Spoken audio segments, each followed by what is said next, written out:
The power of editing, right? You can make Craig and I sound pretty sharp when you distill down, 60 minutes of rambling into 10 minutes of content. I know. Just by nature of this venue, we do try to be concise. We realize that time is precious. And let's just say a little bit to our listeners, we just have a ton of respect for our listeners, right? That they would listen to this is an honor, and I take it as that. No question. Right? Greatly appreciate that. We've received feedback, and what a level of gratitude. Yeah, no, we're really thankful for the faithful listeners. People are out there, and it's not just the three of us talking to each other. And Brian, sometimes, we've had good, important feedback, and everything that comes through feedback-wise is really taken to heart. All feedback is good, whether it's glowing feedback or critique. Right. That's been a really, really refining thing for me. The podcast is another one of the things that reminds me that we're a group. Yeah. Like in our day and age, it's so easy to kind of see ourselves as individualistic. And it's one of those reminders that and it can stir discussions across different groups. And I've really appreciated that. And it's been challenging at times, but also just very refining and very positive. We learn from them. Yeah. And that then bleeds into our podcast because we're taking experiences and conversations that we've had from our listeners. And so we're grateful for sharing our lives together with them and getting to be part of this also. When this was kind of an idea that we had talked about, to think about that it would get to this point, 100 episodes, and just the conversation it's generated, the positive feedback, I don't think we could have ever dreamed it would have gotten to this point. And so much of that, I think, is just due to our listeners who have just faithfully given insights and continued to listen and been patient with us. If we've learned how to do that, and we're very grateful. Friends, thanks for being along. I know you weren't counting, but we were, and today's a number of 100. And so here we are today, and we'll keep moving forward as God gives us direction and as the listeners continue to show interest. And we feel honored to have you along. And with that, let's get to today's content. We are going to continue as we look at anxiety and anxiety with our children. Few things are as important to us parents as our children are, right? And so we have a tendency to kind of always have on the radar where they're at developmentally, right? What's normal? Pretty sure that those other kids aren't normal, but ours are, right? Yeah, maybe even above average. We'd like to think that. Always. We're going to zero in on anxiety. And so when we talk about, let's just start with anxiety. Why don't you briefly explain that term? Because I think quite a bit of it's locked up there. Do I have a socially anxious child? Well, I don't know. What's anxiety mean? One way to look at it just at a very high level would just be what level of fear or uncomfortableness is there in a social setting. You want them to have some sort of a kind of hesitancy when it comes to a new relationship, like that's appropriate to maybe be like feeling out, is this a safe person? Is this not a safe person? And like that's good. But if you're talking about on an extreme side of things where there's so much fear and unsettledness that they can't hardly go, say goodbye to grandma and grandpa, or going into their Sunday school class with kids that they know, where the brain is saying, oh no, dangerous, when it doesn't really call for that. Yeah. That's when you've kind of moved into the realm of anxiety that's intense enough that's going to hinder their ability to engage in social interactions. Okay. They're trying to analyze the crowd. They're trying to analyze the group of people. They're trying to look at that, whether it's the new Sunday school class or the school class, or we're going to the store. And so they're looking at people and they're doing this thought in their head to say, am I going to mess up? Am I going to do something that's going to embarrass me? Am I going to humiliate myself by a word or by an action? And that all of those things are just spiking inside of their head as they're kind of going through that over and over and over in their head. Being 5 years old is so far removed from me. Yeah. It's hard to remember what's going through their heads. Yeah. When I actually force myself to get back into that, I do remember fears, irrational fears that I had, even in social situations that I just miss, So I think some of it's just kind of that wherewithal of what's going through that tyke's head. Yeah. Right. And that's where, talking with them and kind of tapping into, what is going on here can help you understand if there's fears that are driving it, or they're more of a kid that, they're quiet and quiet's okay. They're not avoiding the interaction because of the fear of something. They're just fine with sitting in the corner reading their book by themselves. Like that's not a problem for them at all. So you're kind of maybe teasing out the difference just being introverted. Right. Or maybe shy. I'm not sure that word is interchangeable or not. And being socially anxious. Those might not be the same thing. Right. I guess I would kind of put shyness on the scale of anxiety. Okay. Kind of goes one way or another. Okay. An introvert, I'd put in a little bit different Personality. category. Yeah. Uh-huh. Okay. And another piece of personality that fits in, I think, is just how quick you're engaged in new situation as another just kind of temperament or personality trait that can feed into being shy or anxious, but are really kind of separate. So if I get to the step of this social place, the introverted child says, I really don't need to go in there. Yeah, I'm fine. But a socially anxious child says, I'm afraid to go in there. Exactly. Both of them really rather not go in there. But there's a little bit of difference in motivation there. Yeah, and if you can understand what the difference is, you can kind of gives you some where do you go with it from there. Yeah. So there's three things that are important. One is their ability to learn, their ability to make friends, and their ability to have fun. And we look at, does that anxiety and the social anxiety, does that start to hinder those three things? Yeah, hinder those three areas. And I think that gives a really good roadmap to kind of figure out what our concern level ought to be, and then to be able to find areas of strength and weakness for that child, because they're likely to have both. And then you can step into, do we need to help grow their learning, or do we need to help them be able to have fun, kind of let down their guard a little bit? Do we need, with the social piece, like we all need people in our lives. And I think that's a really helpful. Okay, and so maybe there's something here for parents too, right? But, I can be sometimes kind of glad that they don't want to engage a certain social situation. It's just a whole lot easier for me. They're right here. They're going to stay here. I almost have fears of my own. Let me just tell you this one story that happened just this past weekend. I was camping and I was out fishing, and this little girl, second grade, she said, just finished her first grade, right? She's just talking my ear off. Don't know her from Adam. She comes up and wants a worm and all this, and we just have this dialogue. She's got a walkie-talkie around her wrist, communicates with Dad with his walkie-talkie, who's on the other side of the campground. I'm sure he had no idea where she was, right? Now, we had this delightful interaction, right? Very harmless. She seemed like she was having the time of her life, but I thought to myself, I'm not sure I would have been comfortable with that much freedom as a parent, right? Mm-hmm. So my fears would have been happy if my kid just stayed with me at the campfire. Right. And they wouldn't have had that fun piece that Craig had.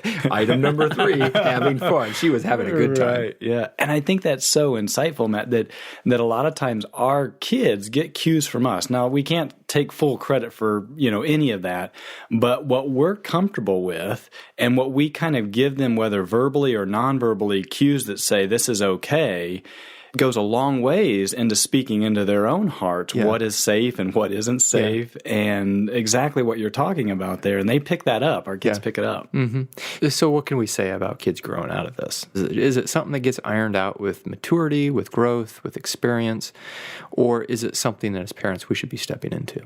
Yeah. And I would say whether you're talking about temperament and kind of being introverted or anxiety, it's unlikely that either of those will change with time itself. Now, another thing to think about there is that introverted piece is fine. Like, that's not something we would necessarily want to change. Right.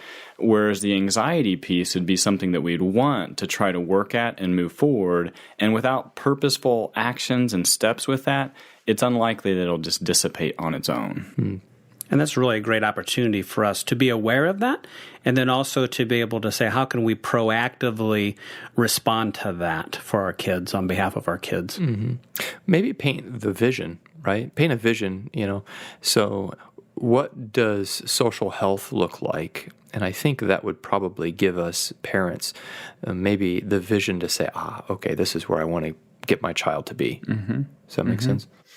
Yeah, another piece that comes to mind there would just be their level of being able to explore the world. I think that would certainly be a measure that we'd want to consider, that if they're able to explore the world and kind of be curious and learn, that's a good thing, whether that's in relational or just outside or in a book, like if they're exploring and just seeking to understand. So her name was Lily, and she was exploring the I was world. going to say, Lily sounds like she was in a good place here. She was exploring the world, that's for sure. Yeah.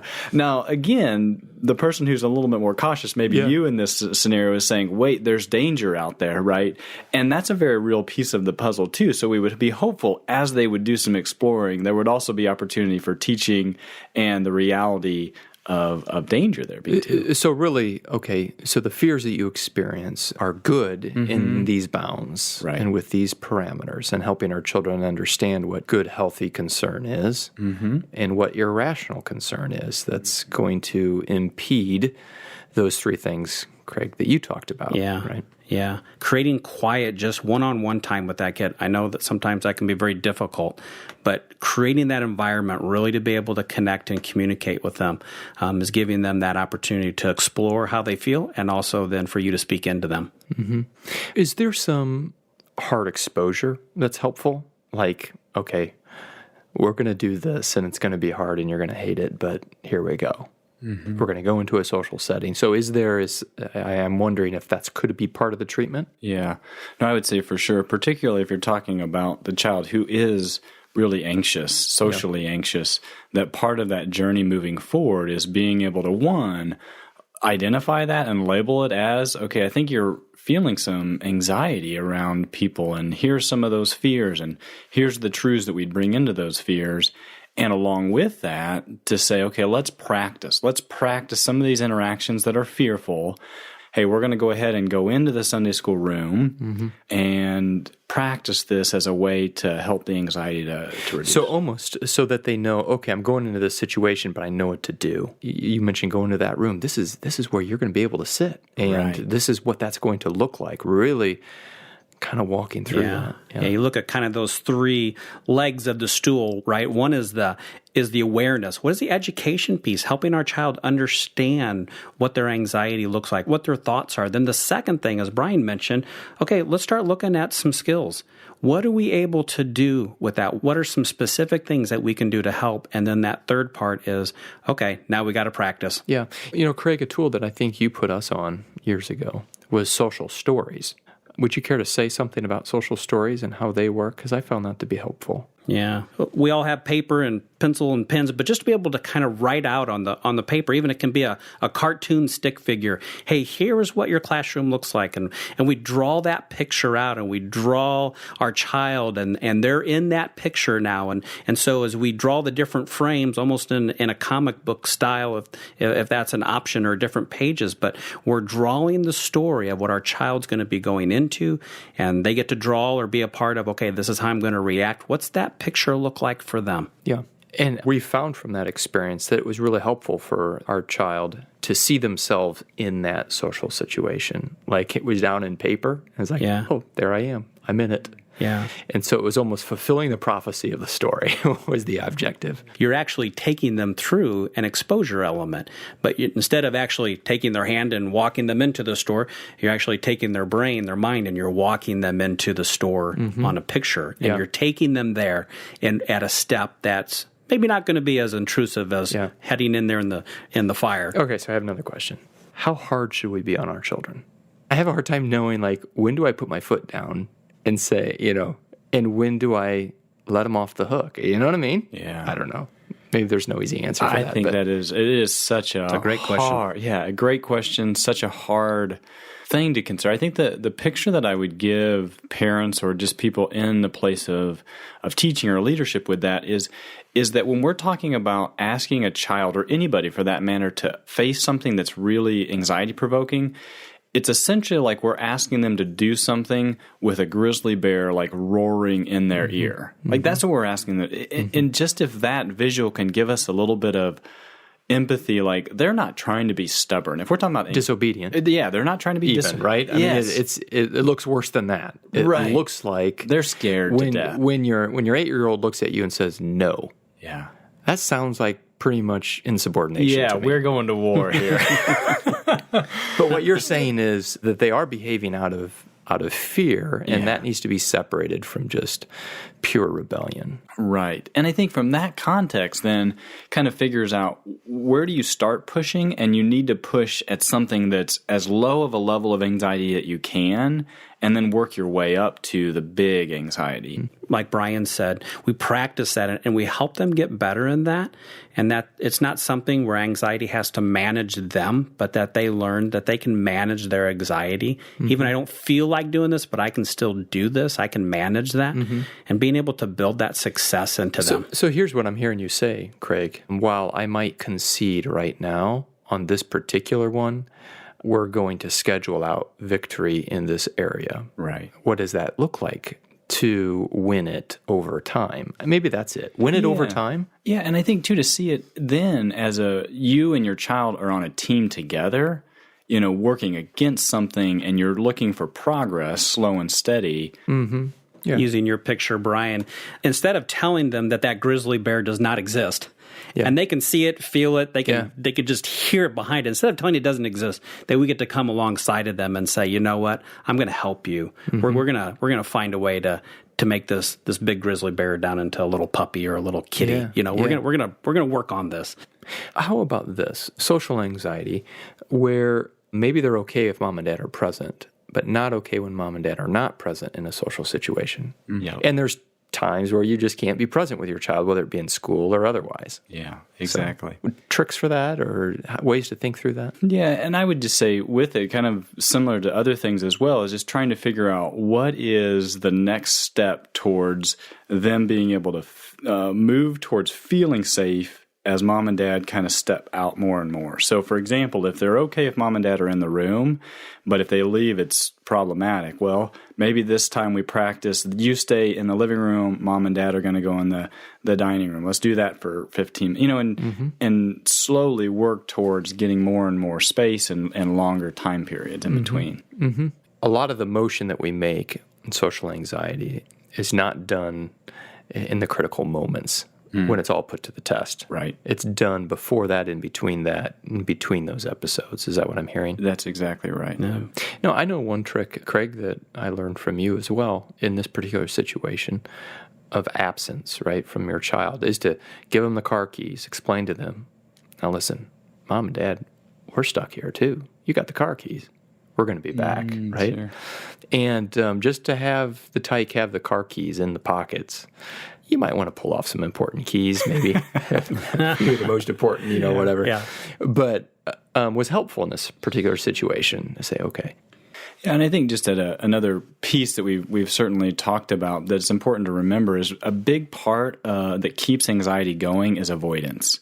So if you're fearful of something and you avoid it, basically you're going to feel better because you avoided it. But then that reinforces avoiding it in the future.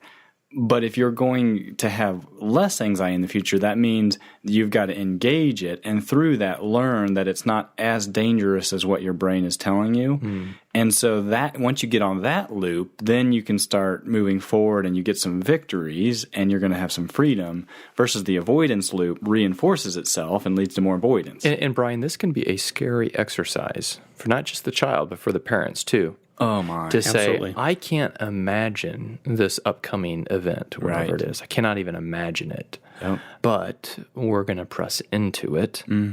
They're frightened. We're frightened. I mean, if truth be told, Totally. I'd just rather stay home and enjoy a quiet evening. Yeah. And I think, too, just all of this talk, I think to go back to a point that we started with, is just important to remember that some kids are not going to be particularly social just because that's more of their temperament. They just are fine being alone. And I think in those situations, we want to push them towards some interaction to some level as well. But it's a different thing that's, holding them back. And that's something that's okay. That's God's, creating that there. And it's okay if your child prefers to just kind of spend time alone and read. We still want to try to push them into interacting with others and social interaction, but it's not necessarily being driven by anxiety. just a thought, Matt, as well as timing is significant, right? And to recognize that when our child has their brain level triggers already switched into this is an alarm, and they're in the fight flight response, and the brain has released all the adrenaline, and they are like throwing a fit or meltdown or just going completely crazy. So to be aware that when they're in that moment, that's probably not when they're going to be most responsive to our great teaching points. Yeah. So we want to be aware to say, okay, how do I do that? Prepare. How do I pre-correct? How am I able to come back later after an event and say, hey, let's talk through this for a second, or this is what Dad saw, this is what Mom saw, and to be helping them with the eyes and ears to how they responded to something. That we parents then really have to kind of die to ourselves. Because if the truth be told, when those situations are amped up, we've got a lot of saving face to do, right? Yeah. Which makes things worse. Yeah. And that's a tough piece, right? Yeah. Where you just have to say, you know what? We're all projects here. Yeah. Yeah, exactly. Yeah. Done there, whatever. It's so interesting, Brian, because we talked earlier about sometimes kids struggle with that social anxiety, and it's about being embarrassed and humiliated in public. And we as parents find ourselves in that exact same scenario, don't we? Right. It's exactly right. Yep, that's very true. I think what we've been talking about here is general in the sense that this is a common experience. I'm guessing there's probably some social anxiety disabilities. I don't know if there's anything to fill out in this space now as it concerns children. I think it's wise to consider, Matt, that just like if we have a child at home and their cough is going into the third day, what do? We ask some questions, or we call the doctor. We would say, this isn't normal. This isn't normal. Yeah. Or I've done what I know to do for a regular cough, and it's always cleared up in the past, but for some reason now it's not. So we take that next step. And some of the research out there looks at kind of that anxiety piece moving from just here's the normal that we deal with to kind of the disorder level. In other words, that's another level of paying attention. We look at kind of 4 Ds here to describe that. One is a disproportionate. Wow, it's just so much more than all the others. Is it disruptive? It just really takes away from all the other activities that are going on. Is the distress and the duration, is it longer and more intense than just normal other scenarios? Exactly, yeah. If it's disrupting day-to-day life, whether it's school or let's say the family unit. Yeah, mom and dad want to go on a date night, or you're going to go on vacation, or that's going to cause some social interaction, and it's just disruptive to those kind of activities. Okay, that makes a lot of sense. And then the next 2 Ds help us really be able to get a picture of the disruption piece. So in other words, the third D, which is distress, and how impacted is our child right now in their distress level? If we would say from a scale of 1 to 10, are they hitting the 8, 9, 10 levels all the time with their distress? And then the last one is the duration. How long is this going on? Is it a 2-minute thing, or is it, we're in 30, 40 minutes every single time? So that's another angle to help us say, okay, maybe there's something more here that's going on. And then what would we do with something more? Then you maybe at that point talk to the school and leadership there, and maybe they could help you sort through it, and then kind of move on up the ranks through, other supports, other parents, calling us here at ACCFS and putting together. But there are other supports in place. Yeah. Yeah, absolutely. Sometimes just reaching out to the pediatrician and just giving them, you know what, we've been going through some of this. Sometimes there might be a health issue that's going on behind the scenes that is impacting this anxiety spike that we're seeing, or the struggles that we're seeing. Do you have any resources? Do you have any thoughts on? I love the Maureen Wagner Worry No More workbook is a great resource. I know we have some things on our website that look at anxiety as well. I know some of these resources you mentioned provide a bit of vocabulary, even for your child to process their experience. And I think that's an important kind of hump to get over. Yeah. When they can start to place their finger on what it is that they're feeling. So, for example, Craig, I remember you helping us too with, how fearful is this? Is this a small bucket fear, or a medium-sized bucket fear, or big bucket fear, and what should we be big bucket afraid of? Now as we engage in we can talk just about how big that grizzly bear is and help them see that, oh, you think this is a big grizzly bear. This actually isn't a big one, but this is what it is. Yeah. helps them process their reality. Yeah, yeah. And they won't naturally have those containers of how to look at things, either in size or them, it's just perspective afraid. or language. Yeah, and that's really something that we get to help. Brian and Craig, thanks a lot for the help that this provides to our listeners and to myself as we parent our children. This is certainly an area that concerns many. And to our listeners, thanks for being here. Thanks for being along. We trust and pray this has been helpful. We do have resources on our website, accounseling.org, regarding anxiety and worry. You'll find helpful tips there. And feel free, as always, to communicate with us at office@accounseling.org. Thanks for being here. Bye.